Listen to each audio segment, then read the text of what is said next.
चोर, मोदी चोर, बीजेपी चोर, मोदी चोर, बीजेपी चोर, मोदी चोर, बीजेपी चोर, मोदी चोर, बीजेपी चोर। सबसे बढ़िया ये है एक परिवर्तन करके दिल्ली सरकार को हटाओ देश से। कोई आधार का जरूरत नहीं होगा, कोई आधार नहीं आएगा। नंबर 1, क्या ममता बनर्जी बंगाल को भारत से काटने का प्रयास कर रही थी? नंबर 2, आखिर ममता बनर्जी भारत सरकार की हर नीति का विरोध क्यों करती है? नंबर 3, आखिर ममता बनर्जी एसआईआर से इतना घबरा क्यों गई है? नंबर 4, क्या ममता बनर्जी प्रभु श्री राम से नफरत करती हैं? नंबर 5, क्या 2026 के चुनाव में बीजेपी एक बड़ा खेला करने वाली है और टीएमसी को सत्ता से बाहर करने वाली है? तो आज के वीडियो में मैं आपको यह भी बताऊंगा कि अगर समय रहते हमारी सरकार ने कड़ा एक्शन नहीं लिया होता तो शायद पश्चिम बंगाल हमारे देश का हिस्सा नहीं रहता। तो ये सब जानने के लिए बने रहिए वीडियो के अंत तक। तो शुरू करते हैं अपना वीडियो।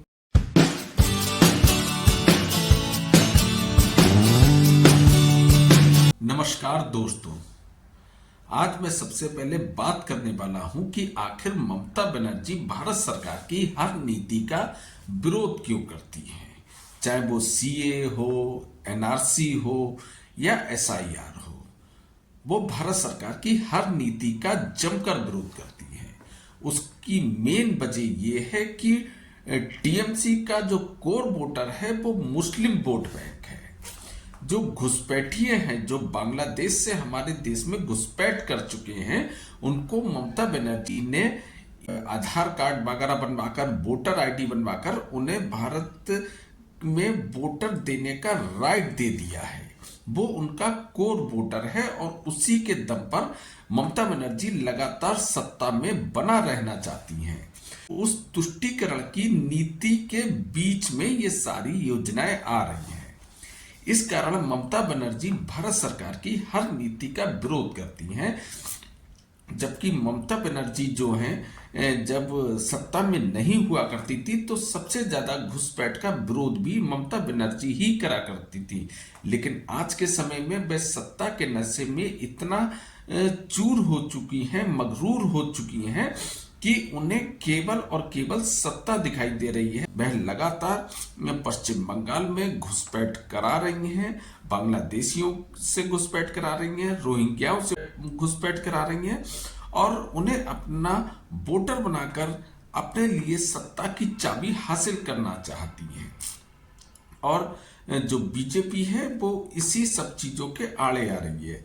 सीएए जो सिटीजन अमेंडमेंट एक्ट है, उसमें जो पाकिस्तान के अंदर जितने भी जो हिंदू हैं, सिख हैं या जैन हैं, मुस्लिम धर्म को छोड़कर जितने भी जो नागरिक हैं जो भारत देश में आए हैं अपनी जान बचाकर, उन्हें नागरिकता प्रदान करने वाला ये कानून है। सीए 2024 में लागू भी हो गया और करीब हमारे पश्चिम बंगाल में ही करीब 2.5 करोड़ वोटर जो कि सीए के अंतर्गत भारत का नागरिक बन सकता है। ममता बनर्जी उन्हें भारत का नागरिक नहीं बनने दे रही हैं कानून बनने के बाद भी। अभी हाल ही में सुप्रीम कोर्ट में एक याचिका दर्ज की गई कि सीए के अंतर्गत हम भारत की नागरिकता लेना चाहते हैं, लेकिन राज्य सरकार इसमें हमारी कोई मदद नहीं कर रही है, उल्टा हमें इस बात की नागरिकता लेने से मना कर रही है। इस पर सुप्रीम कोर्ट ने फटकार लगाते हुए पश्चिम बंगाल सरकार को यह निर्देश दिया कि इन्हें जल्दी से जल्दी भारत की नागरिकता दी जाए। और ममता बनर्जी ने क्यों नहीं भारत की नागरिकता देना चाह रही हैं? क्योंकि वो सारा हिंदू वोट बैंक है और वो बीजेपी का वोट बैंक है। यानी 2.5 करोड़ वोट बैंक अगर बीजेपी का नए सिरे से जिंदा हो गया और जो कि टीएमसी के अंगेस्ट हो गया, तो आप समझ लीजिए बीजेपी ने कितना बड़ा खेला कर दिया पश्चिम बंगाल में।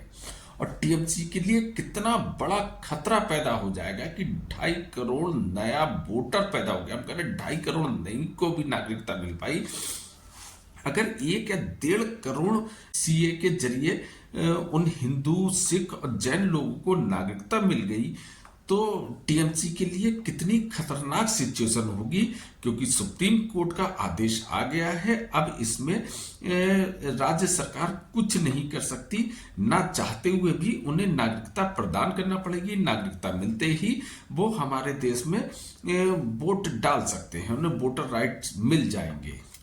दूसरे जो ममता बनर्जी हैं वो किन लोगों को गलत तरीके से एक तरीके से नागरिकता प्रदान कर रही हैं या कहते हैं वोट बैंक बना रही हैं, जो बांग्लादेश से गलत तरीके से हमारे देश में घुसपैठ कर रहे हैं।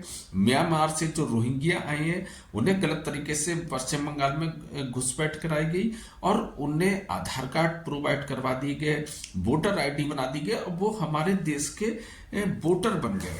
वो हमारे देश की चुनाव प्रणाली को में हस्तक्षेप करने लगे। वो लोग जिन्हें वोट देने का अधिकार ही नहीं होना चाहिए। एसआईआर का जो इस समय विरोध हो रहा है, ये मतदाता सूची को शुद्ध करना इसका मेन मकसद है। लेकिन जब मतदाता सूची को शुद्ध करने का जब नंबर आ रहा है तो उसमें बांग्लादेश के लोगों में भगदड़ मची हुई है। वो बुरी तरीके से भाग रहे हैं क्योंकि उनके जो आधार कार्ड हैं वो गलत तरीके से बने हुए हैं, वोटर आईडी गलत तरीके से बनी हुई है और वो ये समझ चुके हैं कि अगर समय रहते हुए अपने देश वापस नहीं गए तो उन्हें पकड़ लिया जाएगा, उन्हें गिरफ्तार कर लिया जाएगा और डिटेंशन सेंटर में भेज दिया जाएगा। बस ममता बनर्जी इसीलिए ही एसआईआर का कड़ा विरोध कर रहे हैं। पहले हम उनका एसआईआर का विरोध भी देख लेते हैं। क्यों वो आधार कार्ड की वकालत कर रही हैं कि आधार कार्ड होना चाहिए, क्योंकि आधार कार्ड तो गलत तरीके से बन गए। वो हमारे देश के नागरिकता का कोई प्रमाण पत्र नहीं हो सकते। आधार कार्ड वो है कि उससे आप योजनाओं का लाभ ले सकते हैं, लेकिन वो नागरिकता का प्रमाण पत्र नहीं हो सकते। बस एसआईआर में यही सब चीजें शुद्ध करी जा रही है। पहले हम ये वीडियो देखते हैं फिर बात करते हैं। एसआईआर का विरोध करते हुए ममता बनर्जी ने कोलकाता में बड़ी रैली निकाली।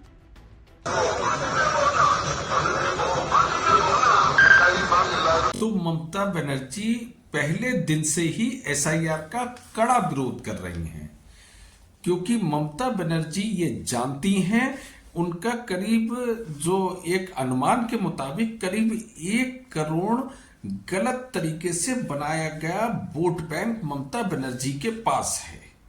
यानी 1 करोड़ घुसपैठियों को ममता बनर्जी ने वोट बैंक बना रखा है और वो 1 करोड़ वोट बैंक अगर ममता बनर्जी के हाथ से निकलता है तो कहीं ना कहीं ममता बनर्जी को सत्ता से बाहर का रास्ता देखना पड़ेगा। यही कारण है कि ममता बनर्जी कड़ा विरोध कर रही हैं एसआईआर का।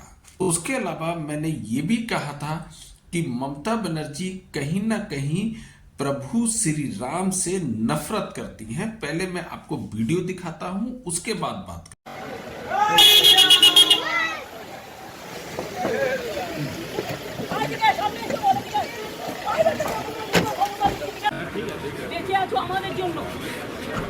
আমরা গুটিয়েছি আমরা 5 মিনিট নাম নিয়ে নাও তো। এখানে যে ছেলেগুলো করছিল এই জায়গাটার নাম নাও, পুরো নাকা চেকিং হবে, বাড়ি টু বাড়ি হবে, দেখে নাও তো জায়গাটার নাম নাও।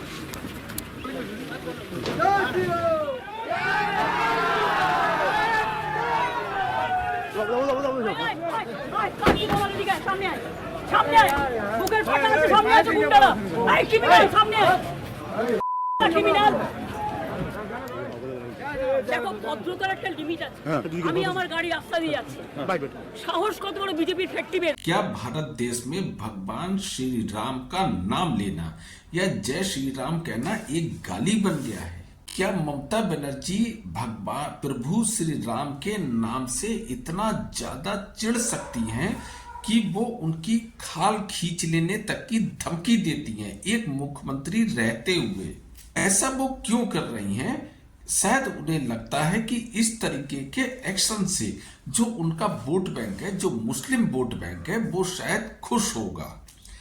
उसे शायद ये लगेगा कि ममता बनर्जी पूरी तरीके से उन्हीं के साथ में खड़ी हैं, लेकिन वो ये नहीं जानती वो मुख्यमंत्री पश्चिम बंगाल की जितने भी नागरिक हैं उन सबकी मुख्यमंत्री हैं। लेकिन ममता बनर्जी ने ऐसी तुष्टीकरण की राजनीति को अंजाम देना शुरू कर दिया है, जिसमें केवल और केवल एक धर्म विशेष के लोगों को ही विशेष अधिकार प्राप्त हो गए हैं। जैसे अभी जल्दी में मुर्शिदाबाद में एक हिंसा करी गई थी, जिसमें हिंसा करने से एक दिन पहले लोगों के घर पे बाकायदा निशान लगाए गए थे और अगले दिन उनके घर के लोगों को जबरदस्ती निकाल कर जिंदा जलाया गया था। और ममता बनर्जी की पुलिस ने कोई भी एक्शन नहीं लिया, जबकि लगभग 2 दिन तक बेशर्मी का नंगा नाच खेला गया था। उसके बावजूद ममता बनर्जी के कानों पर जूं तक नहीं रेंगी थी। औरतों के संग में उन्हें नग्न किया गया था, उनके पतियों को जिंदा जलाया गया था। और ये किस तरीके के मुख्यमंत्री हैं जो विधानसभा में अपने ही देश के प्रधानमंत्री को चोर कहती हैं, लगातार उसके नारे लगाए जाते हैं। पूरी टीएमसी मिलकर मोदी चोर के नारे लगाए जाते हैं। क्या उन्हें नहीं पता कि पूरी दुनिया में इसका प्रसारण होता है? इस तरीके की हरकत करने वाले को क्या सत्ता में बने रहने का अधिकार है? अमित शाह चोर, मोदी चोर, बीजेपी चोर, मोदी चोर, बीजेपी चोर, मोदी चोर, बीजेपी चोर। तो अब आप ही डिसाइड करिए, क्या इस तरीके की मुख्यमंत्री को बर्दाश्त किया जा सकता है? उसके अलावा अभी हाल ही में ममता बनर्जी ने सीधे सीधे भारत और भारत देश की सरकार को एक चुनौती दी कि अगर बीजेपी ने हमारे साथ कोई खेल खेला तो इसका भुगतान पूरे भारत वर्ष को भुगतना होगा। यानी आप सीधे सीधे इस देश को चुनौती देते हैं, इस देश की पूरी लोकतांत्रिक व्यवस्था को चुनौती दे सकती है। इन्हें तो इलेक्शन लड़ने का अधिकार ही नहीं होना चाहिए, बल्कि पूरे टीएमसी की सदस्यता को ही निरस्त कर देना चाहिए। पिछले इलेक्शन में जो इससे 5 साल पहले जो इलेक्शन हुए थे पश्चिम बंगाल के, उसमें ममता बनर्जी ने एक बात की थी कि अब खेला होगा। तो आप सोचिए कि किस हद तक ये औरत गिर सकती है। यानी इसने एक अपना झूठ मूठ का एक्सीडेंट दिखाया, जिसमें अपनी टांग में फ्रैक्चर दिखाया गया, और वो फ्रैक्चर तब तक रहा जब तक वोट उसका इलेक्शन का रिजल्ट नहीं आ गया। आपने ध्यान करा होगा कि इसने लोगों की सिंपैथी पाने के लिए पूरी चुनावी कैंपेनिंग व्हील चेयर पे करी थी। लगातार व्हील चेयर से 1 मिनट को टच से मस नहीं हुई थी ममता बनर्जी।